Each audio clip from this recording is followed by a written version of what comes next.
कई मकानों में तोड़फोड़ हुई थी और 2 वाहन पुलिस के जले खड़े थे। आधा दर्जन से चौपहिया वाहन आंदोलनकारियों के थे, किसके थे ख्याल देखने वालों को पता नहीं, जांच का विषय है। और करीब 100 सवा से मोटरसाइकिल जली पड़ी थी, वो तो आप लोगों ने भी देखी। तो पुलिस उनको भर के ले जा रही थी। अब मैं इसमें इतना ही निवेदन करना चाहता हूँ कि मैंने मंत्री जी से कहा है, क्योंकि ये मामला एक तरह से टारगेटेड है। टारगेटेड इसलिए है कि कुछ सिलेक्टिव कार्रवाई की गई और कुछ पुलिस की कार्रवाई में देरी हुई। आप जान रहे हो, जो घटना पोलिंग पर हुई थी उसी समय कार्रवाई हो जानी चाहिए। तो इसके कारण इतने लोगों को इकट्ठा होने का मौका मिल गया, इसको मैं स्वीकार करता हूँ। तो जो भी हुआ है उसकी न्यायिक जांच कराई जाए, ऐसा मैंने मंत्री जी को कहा है। मंत्री जी ने वहाँ भी कर लिया, मुख्यमंत्री जी से करके पूरी घटना की न्यायिक जांच कराएंगे। सिलेक्टिव पुलिसकर्मियों ने ये शब्द यूज कर रहा हूँ, सिलेक्टिव कार्रवाई की, जो दुर्भाग्यपूर्ण है लोकतंत्र में। और लोकतंत्र में इस बात को भी बर्दाश्त नहीं किया जा सकता कि कोई किसी के चांटा मारे, हिंसा करे, पत्रकार को हमला करे। वो तो मेरी उपस्थिति में हुआ था, तो मैं आप सबसे खेद व्यक्त करता हूँ। पहली मांग ये। दूसरी, ये जो पहले पुराने उससे ये जो मांग करते आए हैं कि इनका गांव उनियारा में लगे, तो मंत्री जी ने हाँ कर लिया है कि इनका गांव उनियारा में लग जाएगा। तीसरा है, उन्होंने तय किया है कि इनकी एक मांग ये है कि जो नुकसान हमारा हुआ है, गरीबों के मकान जड़ गए, कोई और सामान पड़ गए, एक के 5 लाख चले गए, जेवर चला गया और चारा वगैरह सब जला गया, जो उसमें सरकार कुछ भरपाई करे। वो देखेंगे, कोई NDRF SDRF का अप्लाई हो तो वो सरकार करेगी। इनका एक कहना ये है, जो हमको बड़ा अच्छा लगा, हमने पुलिस की जानकारी में भी दे दिया, कि इर्द गिर्द के ज़्यादा से ज़्यादा गांव इकट्ठे होंगे और इकट्ठे होकर फैसला करेंगे कि कोई अपराधी समाज कंटक हमारे गांव में प्रवेश नहीं करना चाहिए। उसका ये फैसला पंच पंचायत मौजूद लोग करेंगे और कोई हिंसा आज से अब से आगे उस इलाके में नहीं होगी। इसकी जिम्मेदारी पंच पंचायत के जैसे गांव में होती है वैसा ये करेंगे, ऐसा इन्होंने फैसला किया है। बाकी जो है कार्रवाई या घटना अत्यंत दुर्भाग्यपूर्ण है। पार्टी, हमारी सत्ता इसको किसी भी तरह से उचित नहीं मानती। कार्रवाई की है, 60 लोग पुलिस ने डिटेन किए हैं। कल वहीं SP साहब थे, उन्होंने मेरे को कहा था 20 निर्दोष हैं, उनको हम छोड़ रहे हैं। तो हमने इनको भरोसा दिया है कि किसी निर्दोष को नहीं पकड़ा जाएगा, पकड़ लेंगे तो छोड़ा जाएगा जांच के उपरांत। और दोषी को, इनकी मांग है, दोषी कोई कहीं का भी हो उसको बख्शा नहीं जाए।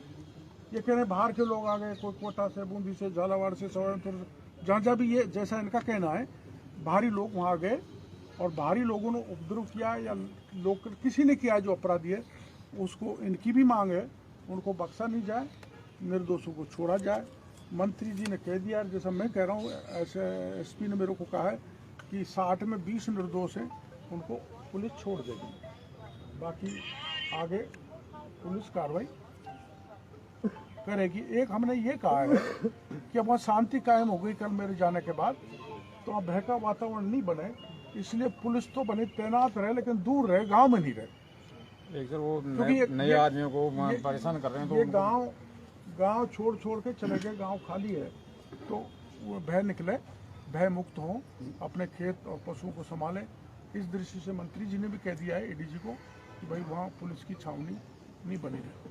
आप क्या कह रहे हैं? सर वो कर रहे हैं, नए आदमियों को जो टारगेट कर रहे हैं, उनको परेशान कर रहे हैं, तो उनको कोई दोषी हो तो कोई दिक्कत नहीं है, बाकी निर्दोष लोगों को मतलब लिस्ट बना के कलेक्टर साहब देखे 80-85 कैसे आदमियों की जो बना रखी है वो गलत है सर। बिल्कुल उनकी जांच की जाए, अगर दोषी हो तो आप सुनो तो सही, आप मोटा उपाय ये करो, उपद्रवी आपके इलाके में नहीं आना चाहिए। नहीं आएगा सर, नहीं आएगा। बात सुनो, कल की भीड़ में अगर पत्रकार मर जाता तो मेरे भी वो लगती हथकड़ी, क्योंकि मैं षड्यंत्र का भागीदार बनता। और इतनी दूर था वो प्रेस रिपोर्टर आ रहा था, मैं भीड़ में इतनी दूर घुसा हुआ था, मैं एक ही कह रहा था भाई मैं तुम बैठ जाओ, शांतिपूर्ण तरीके में गांव देख आता हूँ, फिर तुमसे बात करूँगा, तुम्हारी मांग मानूंगा, कोई बात नहीं। वो एक crowd is a mindless creature, भीड़ के कोई दिमाग तो होता नहीं, और इनोसेंट बच्चे भी उस भीड़ में थे, वो कर देते हैं ऐसा, ऐसी स्थिति बनती है। तो हाँ, ये मांग यही लेके आए, इनका गांव देवली से हट के उलियारा में लगे, इसकी जुडिशियल इंक्वायरी हो, ताकि पूरे ऊपर से लेकर नीचे तक किस किस का दोष रहा है, लैप्स प्रशासन की तरफ से रहा है तो वो जुडिशियल इंक्वायरी इसको तय करेगी। जैसे उनके कह रहे हैं पुलिस ने घर घर के उनको भीतर मारा तो वो पता लगेगा, इन्होंने कोई हमला किया पुलिस पर प्रशासन पर तो वो पता लगेगा, जुडिशियल इंक्वायरी हो, भय मुक्त वहाँ वातावरण बने, और ये पंचायत करके नॉर्मल सी करेंगे। अगर ज़रूरी हुआ तो मैं और मंत्री जी दोनों वहाँ जा सकते हैं शांति कायम करने के लिए, और लोगों को किसी प्रकार का भय नहीं हो, भय मुक्त करने के लिए।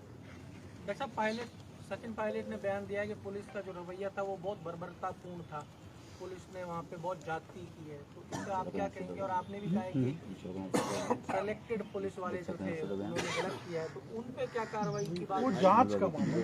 देखो ये बात सही है, एक सीधा देखो सिलेक्टिव कार्रवाई तो मेरे को कहना नहीं चाहिए, नहीं मेरे खिलाफ भी 2 साल हुई है, मेरे मतदाताओं को ठोका पीटा है वोट नहीं डालने के लिए। ये निर्वाचन आयोग का जो है रवैया, मैं आयोग पर सरकार में रहते हुए भी ये कह रहा हूँ, मेरे खिलाफ भी सिलेक्टिव कार्रवाई हुई है, सिलेक्टेड लोगों ने की है, उसमें मैं विवाद में नहीं ले जाना चाहता, लेकिन वहाँ हुई है, जिसने भी करी है सरकार मेरी समझ उसकी जाँच कराएगी और दोषी को दंडित करे भी। और अगर हमने कोई गड़बड़ की है या नहीं इन्होंने, तो मैं आप सबके बीच में कह के जा रहा हूँ, एक भी को न तो हम बचाएंगे, नहीं जो आए हैं बचाएंगे। जो भी अपराधी है उसकी कोई इलाका हो, कोई जाति हो, किसी भी दल का हो, उस जेल के सीख चुप जाना चाहिए, लेकिन निर्दोषी पे पुलिस हाथ नहीं डाले, ये मंत्री जी को ये कहने के लिए है।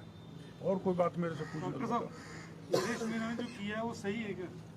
मैं तो किसी भी तरह से उचित नहीं मानता। थप्पड़ मारना कौन कहेगा? कोई नहीं कहेगा, वो खुद भी कुछ दिन बाद ये कहेगा मेरे से गलती हुई है। तो ये नरेश मीणा को दोपहर में अरेस्ट नहीं करना, शाम को तब पुलिस जाती है जब माहौल चार्ज हुआ है, आपको क्या लगता है? मैंने खुद डीजी साहब को फ़ोन किया कि आप रात में कोई कार्रवाई मत करो, वो रुक गए थे, जो कार्रवाई करनी है वो सुबह करना। यहाँ लैप्स है, यहाँ लैप्स है, तत्काल हो जानी चाहिए थी। मैडम साहब, आप गृह राज्य मंत्री हैं, ये